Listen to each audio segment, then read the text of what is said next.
Di sebuah kota kecil, terjadi kejadian yang mengejutkan. Seorang polisi, tanpa mengetahui siapa yang ia hadapi, bertindak semena-mena terhadap seorang pemilik warung makan yang ternyata adalah anggota Kopassus. Apa yang terjadi setelah itu? Bagaimana nasib polisi yang melakukan tindakan gegabah ini? Siang itu, matahari bersinar terik, menyoroti jalanan yang lengang karena sebagian besar orang sedang menjalankan ibadah puasa. Namun, di sudut kota, ada sebuah warung makan kecil yang tetap buka. Warung ini tampak sederhana, dengan atap seng yang memayungi beberapa meja dan kursi kayu. Aroma masakan tercium dari dapur, bercampur dengan udara panas yang berembus pelan. Pemiliknya, seorang pria berusia sekitar 35 tahun bernama Danu, berdiri di balik meja kasir dengan wajah tenang. Ia tidak menyangka bahwa hari itu akan menjadi hari yang mengubah hidupnya. Danu adalah pria bertubuh tegap dengan sorot mata tajam namun penuh ketenangan. Rambutnya dipotong rapi, dan meskipun ia mengenakan pakaian sederhana, ada sesuatu dalam sikapnya yang mencerminkan wibawa seorang prajurit. Tidak ada yang tahu bahwa di balik sosoknya yang tampak biasa, ia adalah seorang anggota Kopassus yang telah bertahun-tahun berdinas di berbagai medan operasi. Setelah sekian lama mengabdi di militer, ia memutuskan untuk membuka warung makan sebagai usaha sampingan bersama istrinya. Bagi Danu, usaha kecil ini bukan sekadar sumber penghasilan tambahan, tetapi juga bentuk pengabdian kepada masyarakat. Ia ingin membantu mereka yang membutuhkan, termasuk para musafir dan pekerja berat yang sering singgah untuk makan. Saat itu, beberapa pelanggan sedang duduk di warungnya. Seorang pria tua dengan wajah letih menikmati sepiring nasi dan lauk sederhana, sementara dua orang pekerja bangunan dengan pakaian berdebu sedang menghabiskan makan siang mereka. Mereka makan dengan tenang, tanpa suara gaduh, seolah-olah memahami bahwa di luar sana, banyak orang yang sedang menjalankan ibadah puasa. Warung ini tidak memasang papan nama besar atau spanduk mencolok, hanya ada sebuah papan kecil bertuliskan, Warung Makan Danu, yang tergantung di dinding kayu yang mulai lapuk dimakan waktu. Di kejauhan, suara motor terdengar semakin mendekat. Awalnya hanya samar, namun perlahan menjadi lebih jelas. Deruk knalpot yang kasar memecah ketenangan siang itu, membuat beberapa pelanggan menoleh. Beberapa detik kemudian, 4 motor patroli berhenti di depan warung. 4 pria berseragam polisi turun dari motor mereka. Salah satu dari mereka, seorang pria bertubuh besar dengan wajah angkuh, berjalan paling depan dengan langkah cepat. Tangannya mengepal. Matanya menyapu sekeliling warung dengan ekspresi penuh ketidaksenangan. Tanpa aba-aba, pria itu langsung menggebrak meja terdekat, membuat gelas dan piring bergetar. Suara dentingan piring pecah terdengar, memecah keheningan warung. Pelanggan yang sedang makan terkejut. Beberapa dari mereka buru-buru menelan makanan mereka dan meletakkan sendok dengan tangan gemetar. Seorang pekerja bangunan bahkan hampir tersedak karena kaget. Wajahnya memucat. Matanya menatap polisi yang berdiri dengan dada membusung seolah-olah ingin menunjukkan kekuasaan. Apa-apaan ini? Suara pria itu menggelegar, memantul di antara dinding kayu warung yang sederhana. Berani-beraninya kalian buka warung di siang bolong saat bulan puasa. Suasana yang tadinya tenang mendadak berubah menjadi mencekam. Suara gebrakan meja itu membuat semua yang ada di warung menjadi tegang. Bahkan suara sendok yang tadi beradu dengan piring pun kini terhenti. Hanya ada kesunyian yang berat, sesekali diselingi oleh suara napas tertahan dari pelanggan yang ketakutan. Wajah-wajah mereka menunjukkan kecemasan, tetapi tidak ada yang berani bersuara. Mereka tahu bahwa melawan aparat bisa berujung masalah panjang. Di depan warung, Bribka Suryo, polisi bertubuh besar yang baru saja menggebrak meja, berdiri dengan tangan bertolak pinggang. Mata tajamnya menatap ke arah pelanggan yang masih duduk di kursi, seolah menantang mereka untuk tetap di tempat. Ketiga rekannya berdiri di belakangnya, tampak siap jika keadaan berubah menjadi lebih panas.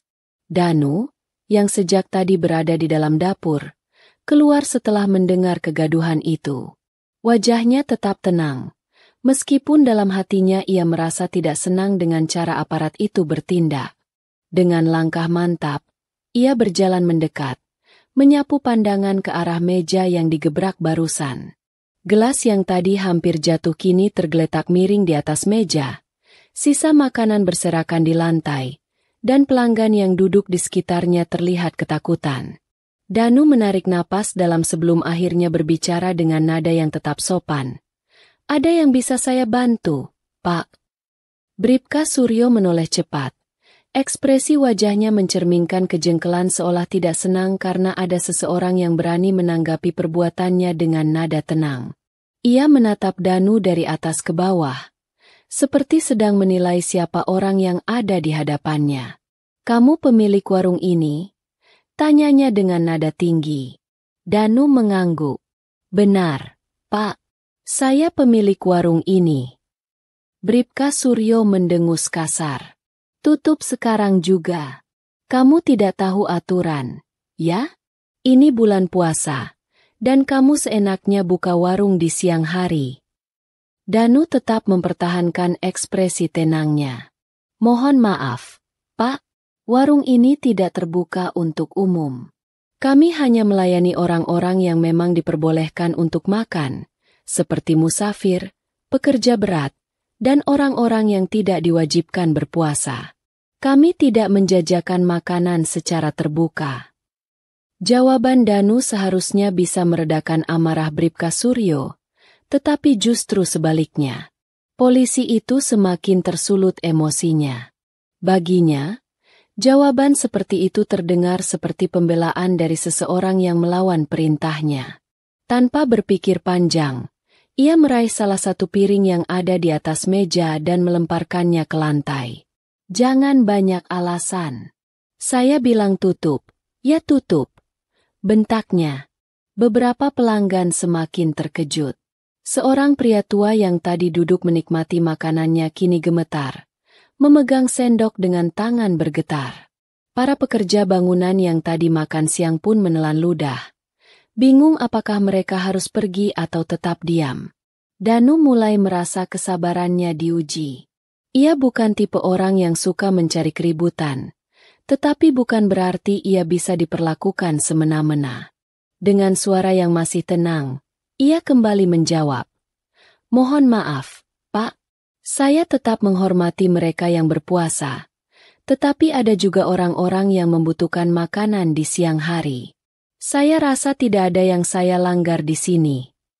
Bribka Suryo semakin geram. Matanya menatap tajam ke arah Danu. Kemudian ia melirik ke arah dapur di mana sebuah panci besar berisi minyak panas masih berada di atas kompor. Senyuman sinis muncul di wajahnya. Tanpa banyak pikir, Bribka Suryo berjalan cepat ke arah dapur. Beberapa orang yang melihat tindakannya mulai menyadari ada yang tidak beres. Salah seorang pelanggan yang duduk di dekat pintu berbisik pada temannya. "Dia mau ngapain?" Danu sendiri mulai menyadari niat buruk yang terpancar dari gerak-gerik Bribka Suryo. Polisi itu berhenti di depan kompor dan menatap panci besar berisi minyak yang masih mendidih. Uap panas keluar dari permukaannya, menandakan bahwa suhu minyak itu sangat tinggi. Saat itu, waktu seakan berjalan lebih lambat.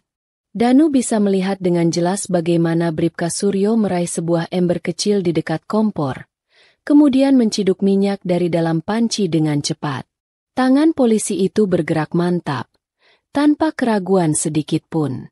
Dalam hitungan detik, Bribka Suryo mengangkat ember berisi minyak panas itu. "Kamu keras kepala, ya?" katanya dengan nada mengejek. Danu tahu apa yang akan terjadi. Dengan refleksnya yang terlatih sebagai prajurit Kopassus, ia segera bergerak ke samping. Namun, meskipun ia berhasil menghindar, sebagian minyak tetap mengenai lengannya. Terdengar suara desisan saat minyak panas mengenai kulit Danu. Rasa panas yang luar biasa langsung menjalar di lengannya, tetapi wajahnya tetap tidak menunjukkan ekspresi kesakitan. Orang-orang di warung itu menahan napas. Seorang ibu yang berada di dekat pintu langsung menutup mulutnya dengan tangan. Syok dengan apa yang baru saja ia lihat.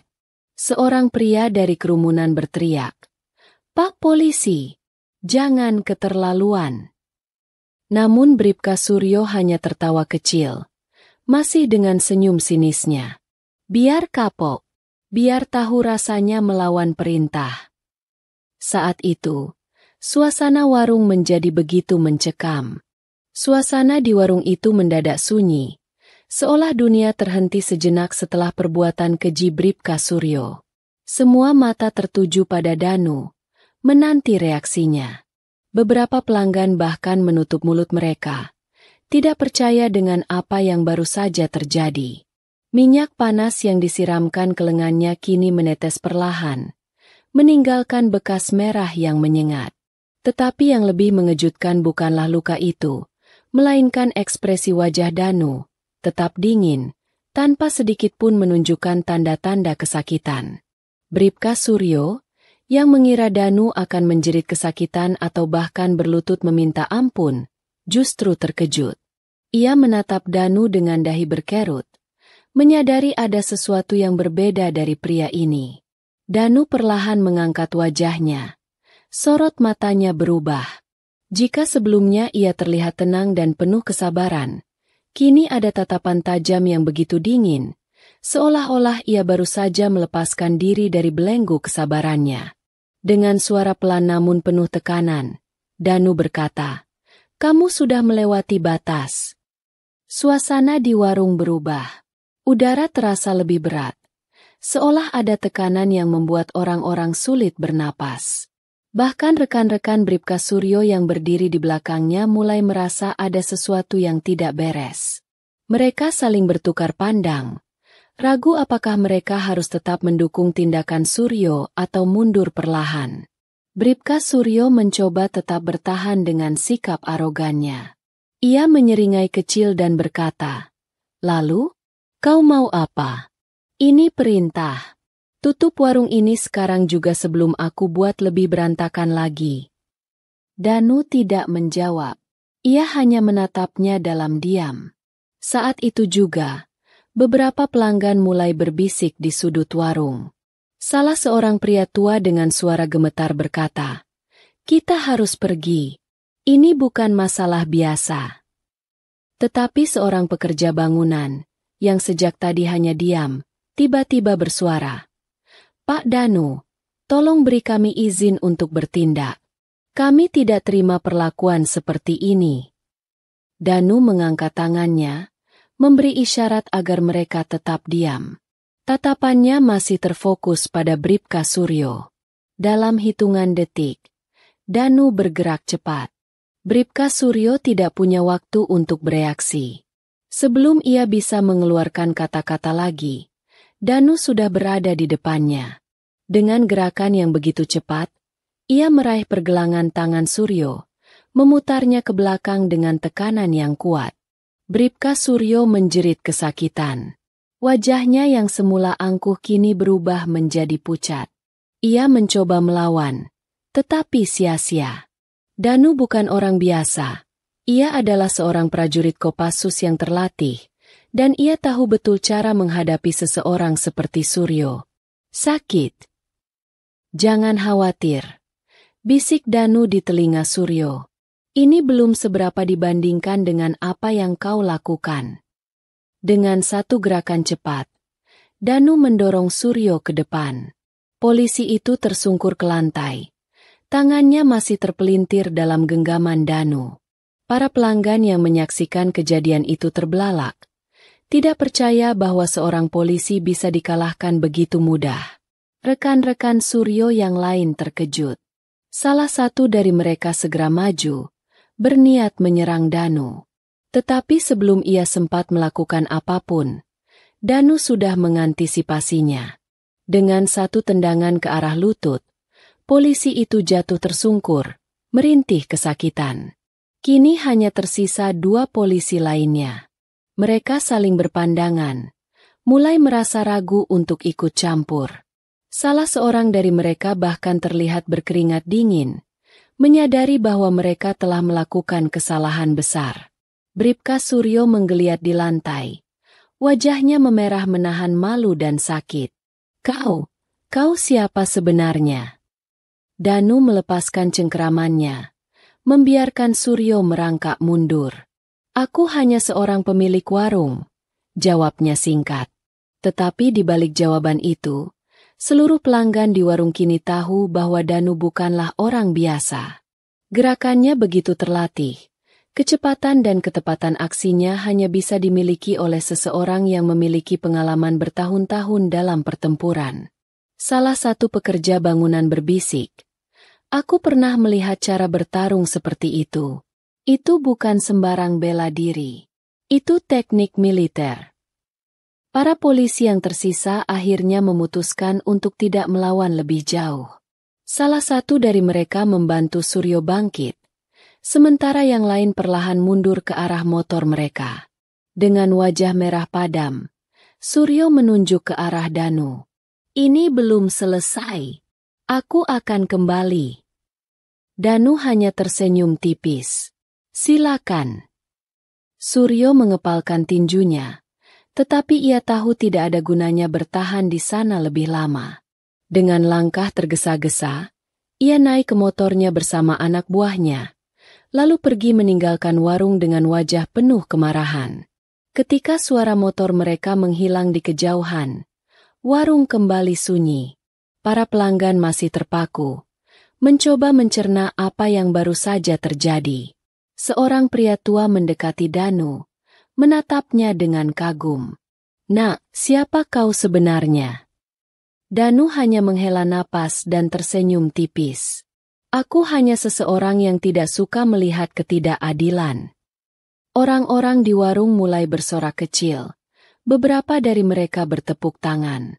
Seorang pekerja bangunan berkata, "Kami mendukungmu, Pak Danu. Kalau mereka kembali, kami tidak akan tinggal diam." Danu mengangkat tangan, memberi isyarat agar mereka tetap tenang. "Ini belum selesai. Aku yakin mereka akan kembali dengan lebih banyak orang. Kita harus bersiap." Dan benar saja. Di kejauhan, suara sirine terdengar. Mereka akan kembali. Suara sirine itu semakin mendekat.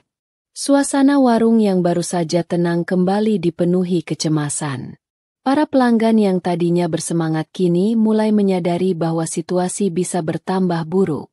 Danu berdiri tegak. Matanya tajam mengamati jalanan di depan warung. Ia tahu betul bahwa Bribka Suryo tidak akan tinggal diam setelah dipermalukan. Ia pasti akan kembali dengan lebih banyak orang dan kekuatan yang lebih besar. Beberapa menit kemudian, 3 mobil patroli berhenti di depan warung. Belasan polisi turun dengan langkah cepat, mengenakan seragam lengkap dengan rompi anti peluru. Salah satu dari mereka adalah seorang perwira dengan wajah serius. Bribka Suryo, yang masih terlihat marah dan malu, menunjuk ke arah Danu sambil berteriak, "Dia yang menyerang saya, Pak! Dia harus ditangkap." Perwira itu menatap Danu dengan penuh selidik. "Apa benar Anda telah melakukan tindakan kekerasan terhadap petugas?" Danu tetap tenang. Ia melipat kedua tangannya di dada dan menjawab dengan suara mantap, "Saya hanya membela diri dan warung saya dari tindakan sewenang-wenang."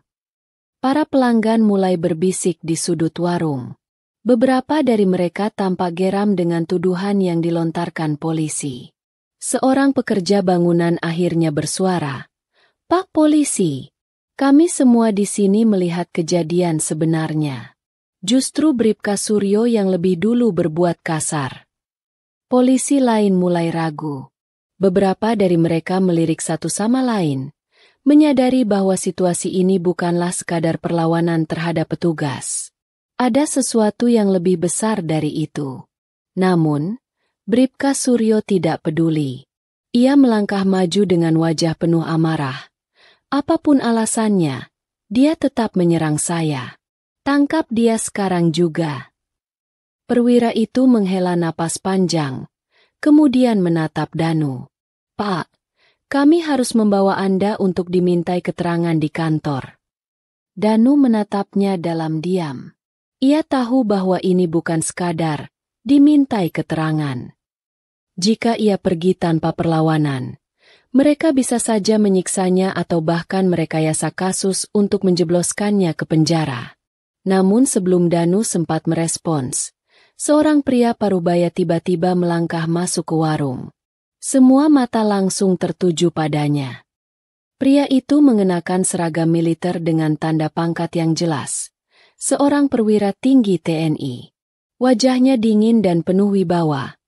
Sorot matanya tajam menatap Bribka Suryo dan perwira polisi di hadapannya. Bribka Suryo yang tadinya begitu bersemangat tiba-tiba menegang. Keringat dingin mulai membasahi pelipisnya. Di dungeon, orang-orang di warung pun terkejut.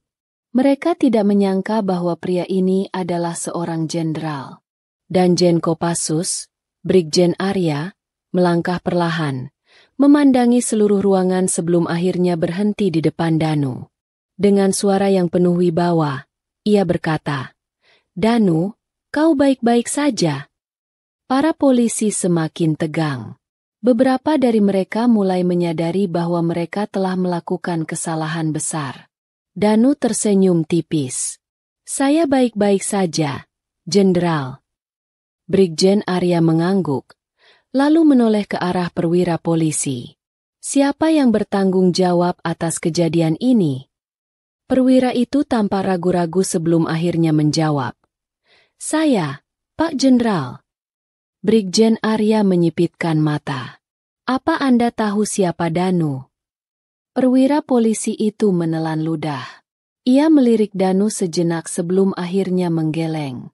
Jenderal Arya menghela napas, lalu berkata dengan suara yang terdengar sangat tegas, "Danu adalah mantan anggota Kopassus. Bukan sembarang anggota, tetapi salah satu yang terbaik. Dia telah mengabdikan dirinya kepada negara dalam misi-misi yang tidak bisa kalian bayangkan. Dan sekarang kalian datang ke warungnya, menyerangnya, dan mencoba menangkapnya atas tuduhan yang tidak jelas." Kata-kata itu membuat suasana semakin mencekam. Bribka Suryo kini tampak benar-benar ketakutan. "Pak Jenderal, saya tidak tahu kalau dia." "Ketidaktahuanmu bukan alasan," potong Brigjen Arya. "Apalagi kau sudah melakukan tindakan kekerasan dengan menyiramkan minyak panas kepada seorang warga sipil. Itu bukan hanya penyalahgunaan wewenang, tetapi juga tindak pidana." Bribka Suryo kini benar-benar tak bisa berkata-kata. Brigjen Arya menoleh ke arah perwira polisi. "Saya ingin laporan lengkap mengenai kejadian ini, dan saya ingin Bribka Suryo diperiksa oleh Propam." Perwira itu mengangguk cepat. "Baik, Pak Jenderal." Beberapa polisi segera bergerak. 2 orang di antaranya menghampiri Bribka Suryo dan memasang borgol di tangannya. "Tunggu. Saya hanya..." "Kau sudah cukup berbicara," kata Brigjen Arya dingin. "Kita lihat apa hasil penyelidikan nanti." Bribka Suryo hanya bisa pasrah. Ia ditarik ke dalam mobil patroli, sementara wajahnya menunjukkan rasa malu yang mendalam. Danu menghela napas pelan. Ia menoleh ke arah Brigjen Arya dan berkata, "Terima kasih, Jenderal." Brigjen Arya menepuk bahunya. "Kau sudah banyak berkorban untuk negeri ini, Danu. Tidak seharusnya kau diperlakukan seperti ini." Danu hanya tersenyum tipis. Ia tahu bahwa meskipun masalah ini sudah selesai, ketidakadilan di luar sana masih terus ada. Para pelanggan yang masih berada di warung akhirnya bersorak. Mereka merasa lega dan bangga bahwa keadilan akhirnya ditegakkan. Salah seorang pekerja bangunan mendekati Danu dan berkata, "Pak Danu, kami selalu mendukung Anda." Danu tersenyum. "Terima kasih. Mari kita lanjutkan hidup seperti biasa. Warung ini tetap buka untuk mereka yang membutuhkan." Brigjen Arya tersenyum bangga. Itulah prajurit sejati. Sementara matahari mulai condong ke barat, suasana di warung kembali tenang. Orang-orang mulai kembali ke aktivitas mereka, dan Danu kembali ke dapur untuk melanjutkan pekerjaannya. Namun jauh di dalam hatinya, ia tahu bahwa ini bukanlah akhir dari segalanya. Karena di luar sana, masih banyak ketidakadilan yang harus diperangi. Sahabat Langkah Kisah, dari cerita ini kita bisa belajar bahwa kekuasaan tanpa kebijaksanaan hanya akan membawa kehancuran. Tidak semua yang terlihat lemah itu benar-benar lemah. Dan yang paling penting, hukum harus ditegakkan dengan adil, bukan dengan arogan. Jangan lupa untuk menekan tombol subscribe, aktifkan lonceng notifikasi, dan bagikan kisah ini ke teman-teman kalian. Mari kita tutup dengan sholawat. Allahumma sholli ala Sayyidina Muhammad wa ala ali Sayyidina Muhammad. Sampai jumpa di kisah berikutnya.